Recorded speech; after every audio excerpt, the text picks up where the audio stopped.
donner ou prendre. La société dans laquelle nous vivons, la société de consommation, nous pousse à prendre et à consommer.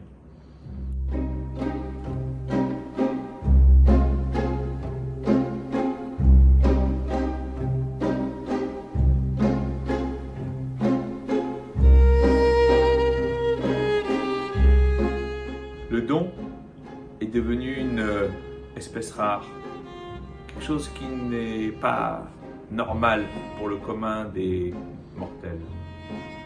Et pourtant, la paracha que nous allons lire cette semaine, Teruma, nous dit de prime abord, Veikhroli Teruma, et ils prendront pour moi un prélèvement.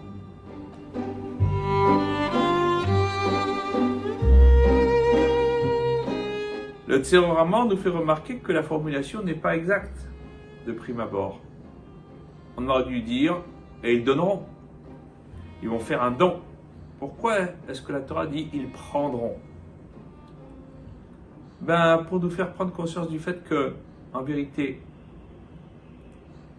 lorsque l'on donne, en vérité, on reçoit. C'est le don, pas simplement le don numéraire, mais même le don de soi.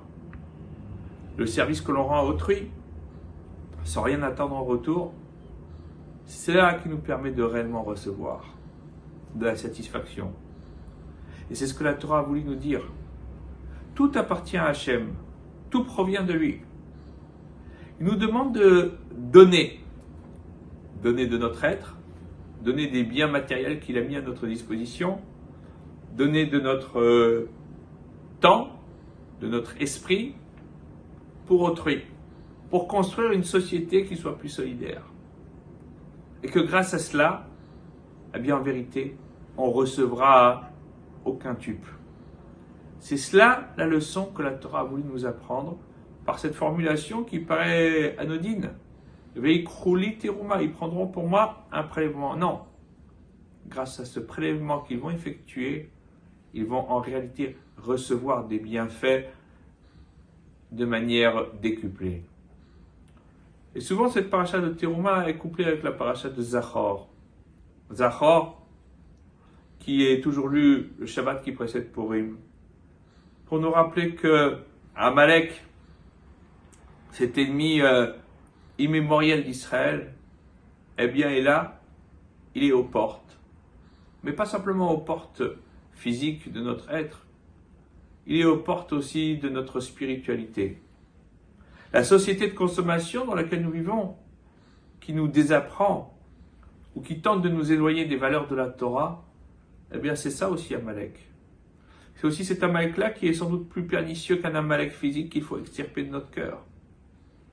Se souvenir que Haman, il est en chacun d'entre nous.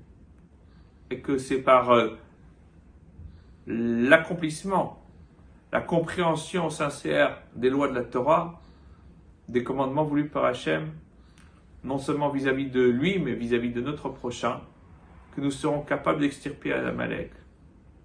Et Teruma, contribue à cela. Parce que Teruma, c'est l'enseignement du don de soi, d'aller vers autrui, de faire fi de nos intérêts, de notre ego, annihiler notre bon vouloir pour accomplir la volonté d'Hachem. Grâce à cela, non seulement on donne, mais on donne de soi, on reçoit, et on reçoit en plus, en prime, le fait que Amalek disparaisse de la surface de la terre. Shabbat Shalom.